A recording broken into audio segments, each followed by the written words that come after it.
everyone, my name is Tammy Doe and welcome to my channel. I'm super excited to share today's topic with you guys, and I didn't even care about editing the video. Just kidding. I don't really know how to edit videos. Brand new to this YouTube thing, but whatever I'm starting to figure out and like starting to use of these stones and crystals, it's just been an amazing journey, and today's topic is gonna be super exciting. It's just gonna piece together the science world with the metaphysical world based on what I've studied, what I've researched, what I've experienced so far, that I feel like it just bridges everything, right? So before we get started, I think this quote is probably the answer to a lot of questions, just to simplify it.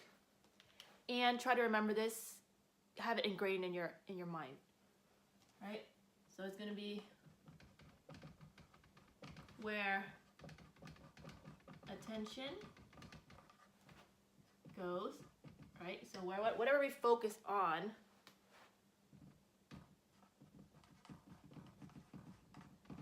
energy flows. That is the simplest thing you need to memorize. Where attention goes, energy flows. Just remember that. I'll keep coming back to that. So our goal here is to bridge science and the metaphysical world. And the metaphysical world is way out in La La Land, right? Astrology, tarot reading, or what is this magic stuff? What is this aliens? Like the metaphysical, we don't have an answer to it. Even like believing in certain religions, different gods, like that goes in the spiritual realm. We don't know what's out there, but we just have this belief that, hey, it could exist. Some people, especially in religions, like they know that whatever's out there, whatever God they believe in exists, right? Like it's the truth. Now that's way over in the metaphysical realm. So here's our goal. Science, you have science over here. Here's the spectrum. And then we have the metaphysics. Right? That's La La Land, genius. Cool? Okay. So for the skeptics, the overthinkers, totally me, different times. It could be totally off in La La Land, different times. Science-wise, for me to really understand it, okay, now there's something to it. Smartest guy, Tesla. Now, genius guy. If you don't know who Tesla is, someone interviewed Einstein and asked Einstein, well, how does it feel to be the smartest man alive? And Einstein replied, I don't know. You would have to ask Tesla. So that's how, he's a genius, right? So Tesla says, if you really want to understand the keys to the universe, the answer to the universe, you have to think in terms of energy, frequency,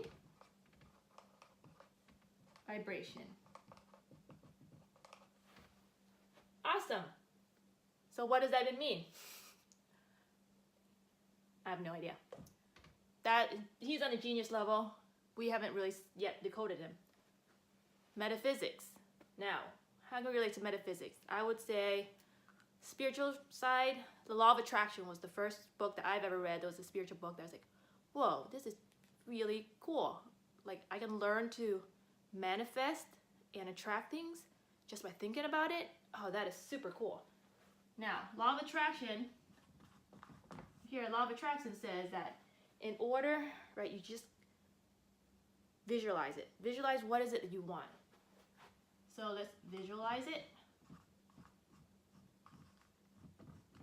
Visualize it and then pretend like you already have it. Like you become it. You become that vision. So you become it. And then when you're already living in that moment, you feel it, right? You feel as if you already have it. You feel it. Got it.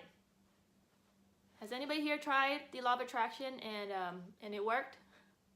I think everybody in my family right now has a rain check for me for $1 million or a car or something.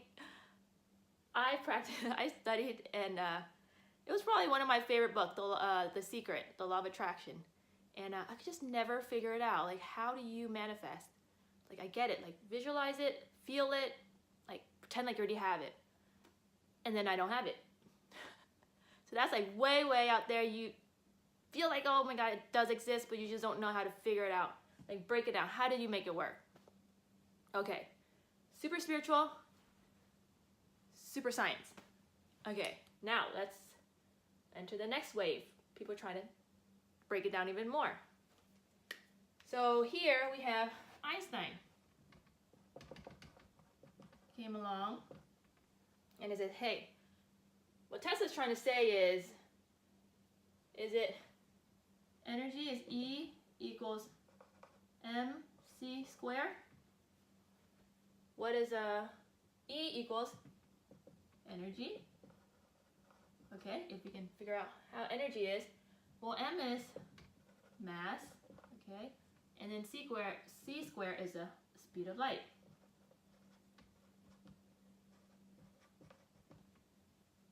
Right? Energy equals mass equals speed of light. So, kind of put this together. Let me kind of draw it. Okay, so I'll do it later.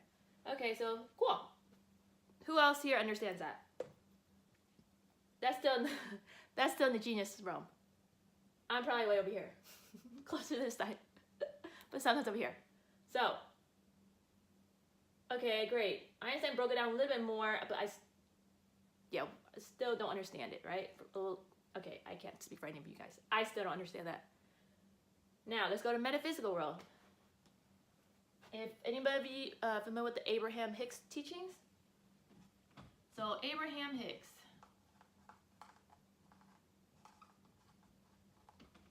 Abraham Hicks is actually the original content, the original creator of The Secret. It's just the background stuff that didn't go well. But Abraham was the original source for where The Secret came from, right? You just have to look at it. And Oprah did a segment on why Abraham wasn't part of The Secret. But Abraham Hicks broke it down even more. Okay, let's take a look at this. Abraham Hicks states that same thing as the law of attraction. Like, you feel it, the law of attraction, you feel it, you visualize it, and you become it. And then she starts talking about vortex. Like, what is this vortex thing you're talking about, right? I have no idea. Okay, I get it. She states that everything you want in life is in that vortex. All you have to do is go in there, be in the vortex, and you'll get everything you want. Trust me, I listened to a lot of her teachings on YouTube, and I still don't understand how the heck to get into the vortex. So I just kind of left it as, okay, great. I know this vortex exists, right? It's a law of attraction. It's basically the same thing, but now there's a vortex. That's broken down a little bit, but I still don't understand how to get to the vortex. Okay. Let's hold that thought. So this is part one. Hold that thought. Now, let's go to the second piece of the puzzle. Now, if any of you heard of Dr. Emoto's water experiment, rice water experiment. So basically, I'm going to post the link to the full video in below for the Dr. Emoto's rice water experiment. But basically, he's a scientist and he studies water molecules. And when he look at the water molecules under the water crystals under a microscope, he realized that, hey, these waters form different crystals, right? Geometric crystals. And so he did this experiment, and I actually did the experiment myself, and it completely checks out. So like, if you question all of this, try the experiment for yourself, and it will completely blow your mind. Right, so what he did is he has 3 jars that he filled up with rice and water. Right? Same variable for all 3, rice and water. Now, the only thing that he did different was the first one, he expressed love and gratitude. Second one, he expressed hate with intention and feeling towards hate, you fool, speaking really mean to it.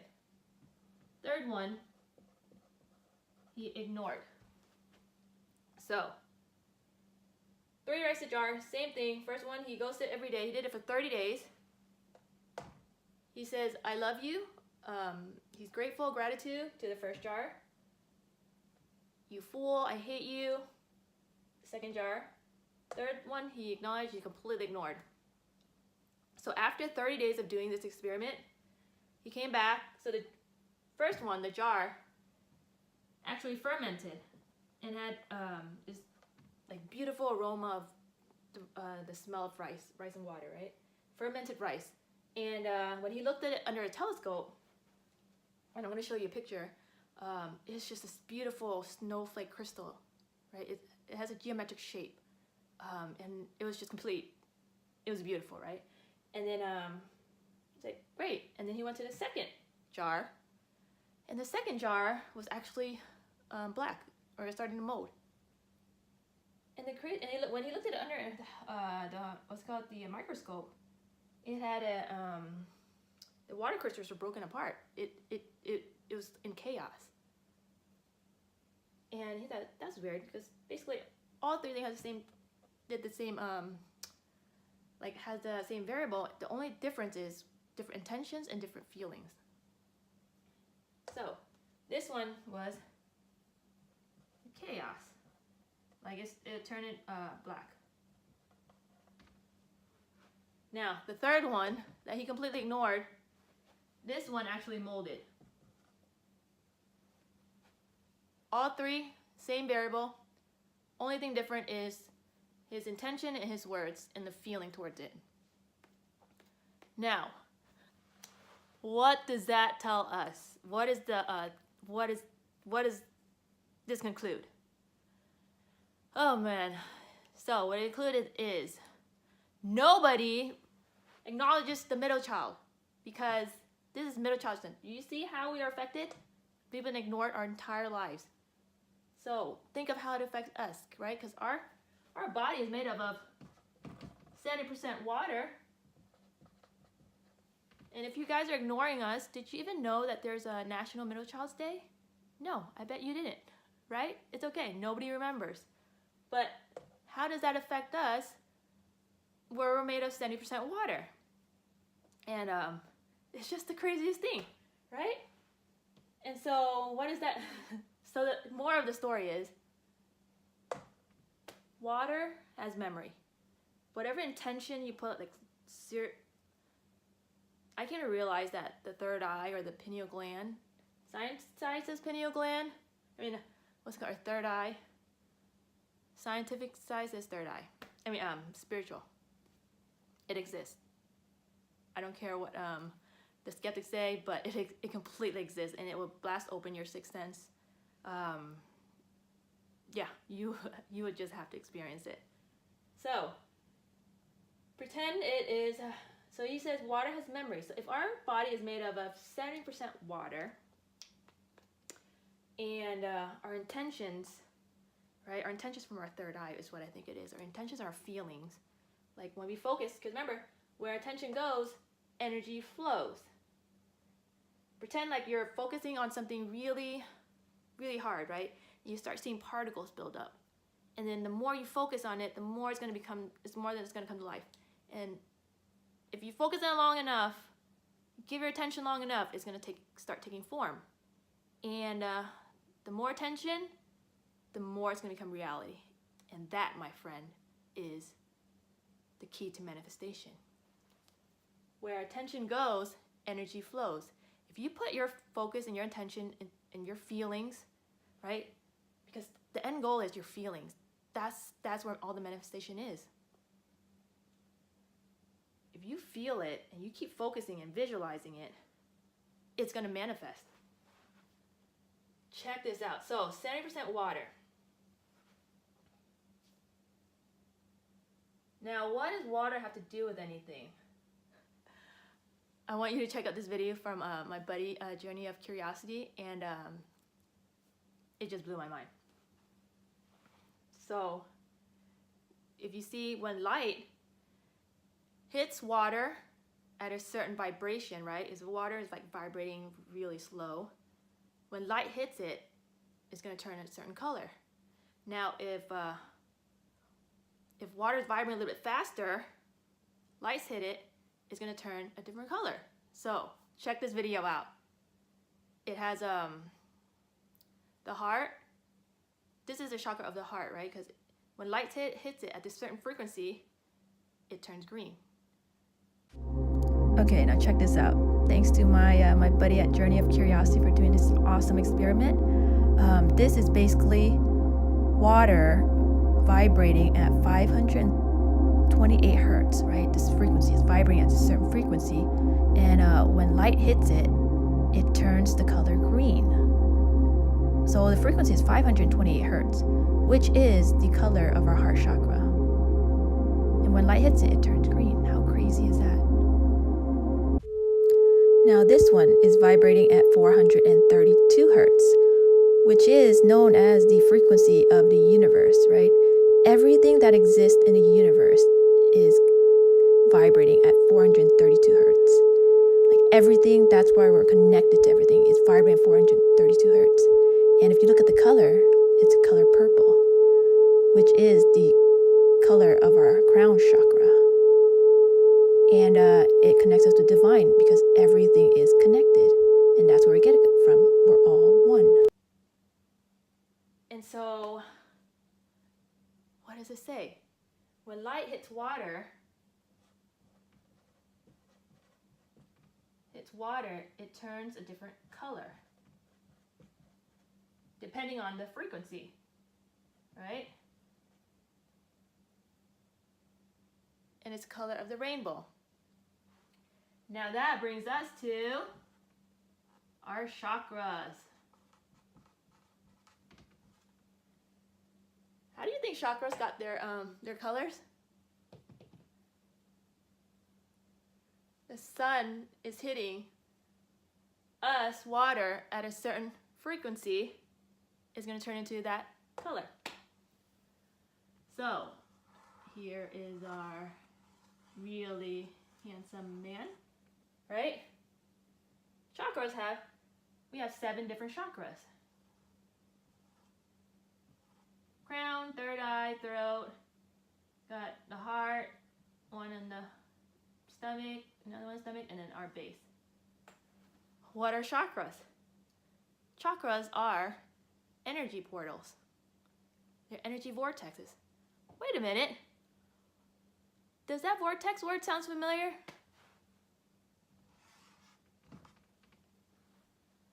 Vortex, chakras. Science, metaphysical. And that, my friend, is what I'm starting to uncover, and it is just blowing my mind. And everything I thought I knew is what is going on. So stay tuned for my next video. If you guys enjoyed, kind of get what this means, let me know. The next topic I'm gonna touch base on chakras and how food and diet definitely affects our energetic body. But let me know what you think, if this really makes sense to you. Take some time to read it.